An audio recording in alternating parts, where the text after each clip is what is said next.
y'all, welcome back to the Briles Bunch and welcome to another What's for Dinner video. I'm Courtney if you're new here. In this video I'm just sharing some of the meals that our family has had this past week as usual. I really enjoy doing these What's for Dinner videos as well as watching them just because I love to see what everybody else eats. I would also love to know what your go-to meals are. I'm always just trying to find new things and switch it up from week to week.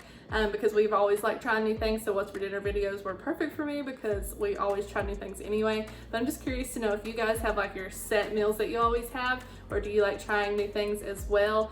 But let's just get straight on into the meals. I hope you guys enjoyed the video. If you do, make sure to give it a thumbs up, and I would love to have you guys subscribe if you're not already to become part of our growing YouTube family. But let's get down into it. Tonight I'm going to be making a Bisquick burrito bake, and then we'll have some rice on the side as well. But for this recipe, I've got 1 cup of Bisquick. I've already put it in a bowl because I'm going to have to mix it with a couple other things. I've got a whole jar of taco sauce, refried beans, 1.5 cups of shredded cheddar cheese, half a cup of water, and then 1 pound of ground beef. I've already got the oven preheated to 375, and I've already sprayed my 8x8 pan. So let's get started. So for the crust mixture, I've got 1 cup of Bisquick, then I'll mix together that with the refried beans and half a cup of water.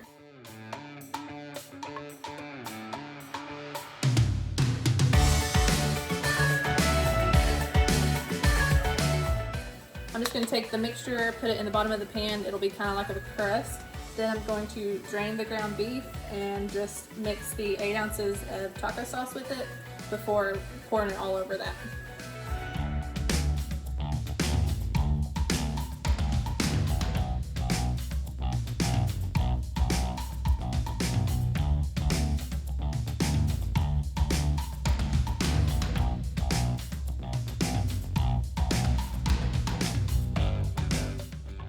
The last thing I'm going to do is sprinkle the cheese all over it, cover it with foil, and then stick it in the oven for 25 to 30 minutes.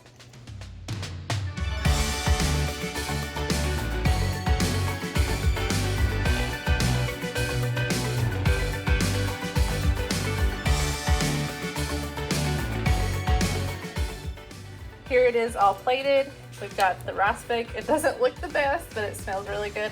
And then I just did some of this rice on the side, the herb and butter kind, but that's what's for supper. Tonight we're going to be having a pork loin, and this thing is so huge, we would never be able to eat all that. So I think Travis is going to cut it in half, and we're going to save half and do it another time, because this is huge and it would end up taking an hour and a half to make, and we don't want to do that. So that's what we're going to do. And then I'm also going to make some roasted potatoes. These potatoes don't look the best, but they're still edible, so we're going to make those with this seasoning packet that I have. And then I'm going to try out these Dr. Pepper baked beans. I usually make my own like you see usually, but these caught my eye and they look good, so I'm going to try them. And we'll probably have one more side, but I haven't decided yet. I'm just having one of those nights where I don't feel like cooking, so I'm just kind of winging it and deciding what we're having as I go.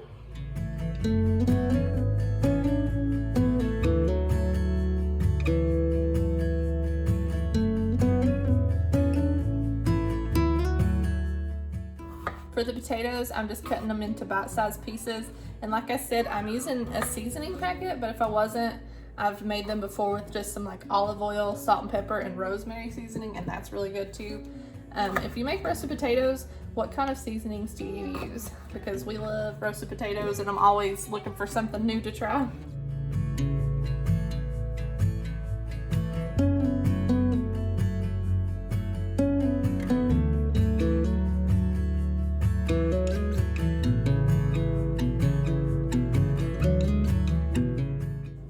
This seasoning mix smells so good.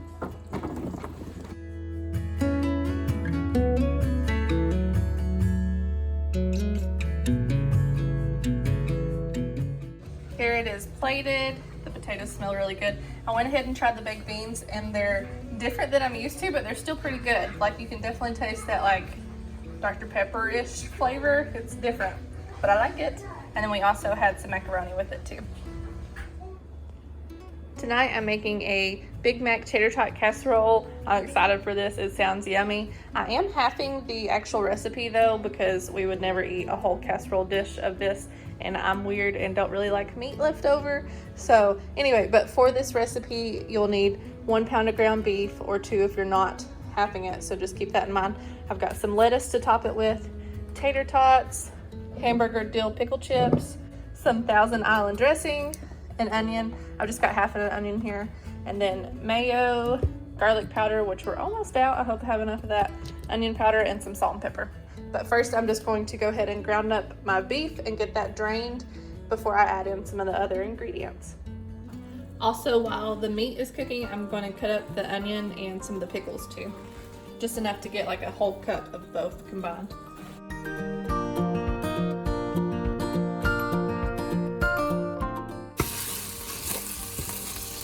I did add some butter to this pan only because the recipe said to. I don't think I've ever added butter to ground beef when it's cooking, but maybe it does something, I don't know.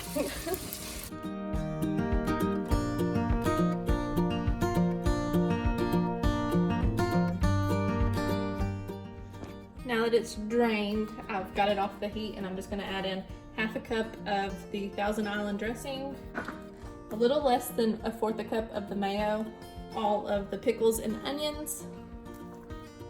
I've got almost a tablespoon of garlic powder, and I didn't actually cut that in half just because we really like garlic powder, and I'll do the same for the onion powder too. So a tablespoon of onion powder. Then I'm just going to do half a teaspoon of salt and half a teaspoon of pepper. Then I'm just going to mix it around really good and pour it into my 8x8 pan that I've already sprayed.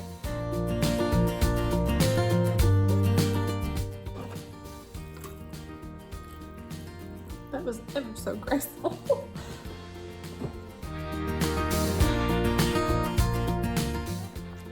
I'll have the original recipe that I'm following down in the description box below as usual for you guys, especially since I'm halving it so you can see how it's actually made if you need a bigger version.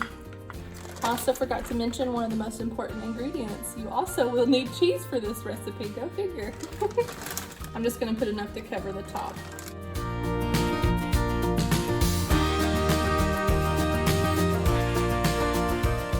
And lastly, I'm just gonna sprinkle the top with tater tots before putting it in the oven at 400 degrees, and it'll cook for probably about 40 to 45 minutes just until the tater tots are golden brown.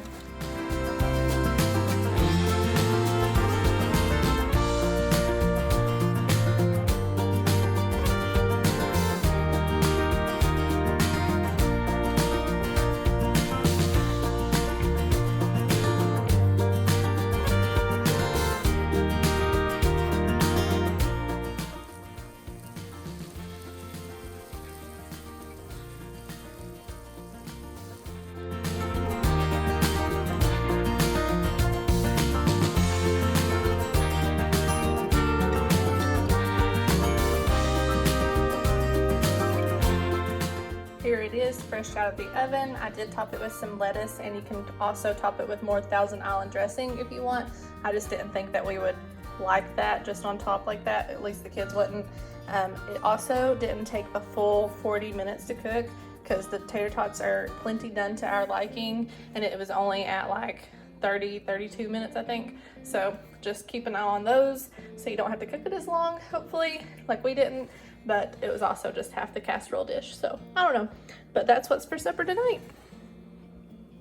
Tonight I'm making chicken spaghetti, and for this recipe I'm using a block of Velveeta. I'll just use about 8 ounces of it. This is just the huge block that I have that I'm trying to use up. And last week I'd asked you guys for some recommendations on recipes that used Velveeta, and one of you guys suggested chicken spaghetti, so I looked up a recipe and it sounds really good. So I'm making that, and I've got 1.5 of chicken breasts that I had frozen in the freezer, and I just cut them in half. I'm going to cook them in the Instant Pot really quick just so that I can get them cooked and shredded. I've got 4 tablespoons of butter, an onion, and part of a red pepper that I've already cut up, our spaghetti noodles, cream of chicken. The recipe that I'm following called for cream of mushroom, but I didn't have any, so I'm going to use cream of onion, and then I've also got cream of chicken and a can of Rotel, and then I'll probably use some pepper also. So I've got the chicken in here with 1 cup of water, and I'm just going to cook that in here for 15 minutes, and then I'll shred it up. While the chicken's cooking in the Instant Pot, I went ahead and preheated the oven to 350, and then I've got my pot heating up to put the spaghetti in, and I'm just gonna go ahead and cut the cheese into little squares to make it easier to melt in.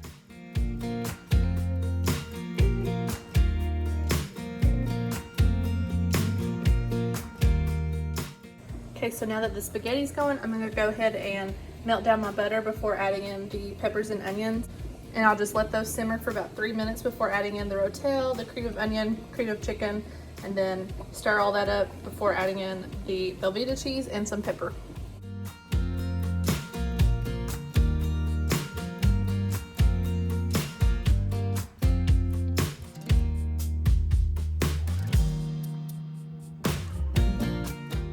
I'm just gonna do a little bit of black pepper, and then I'm gonna use a whisk and just whisk all this up until the cheese is melted.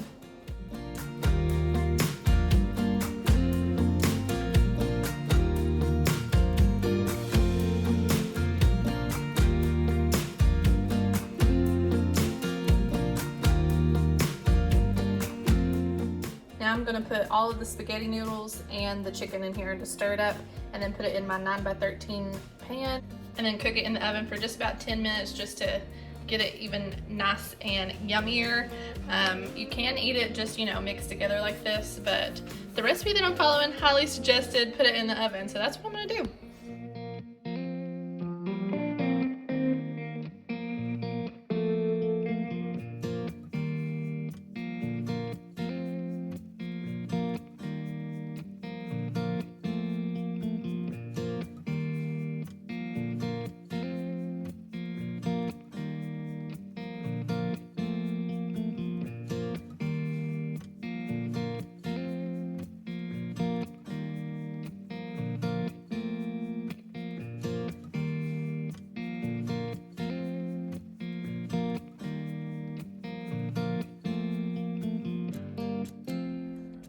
Here it is, and we're just having it with some frozen cheese bread that I cooked in the toaster oven really quick while this was in the oven. It was a little bit thicker than I was expecting. I'm not sure why I expected it not to be thick, but it is pretty thick, so that's interesting. I'm sure it's still really good though. It looks and smells good, so we're ready to eat.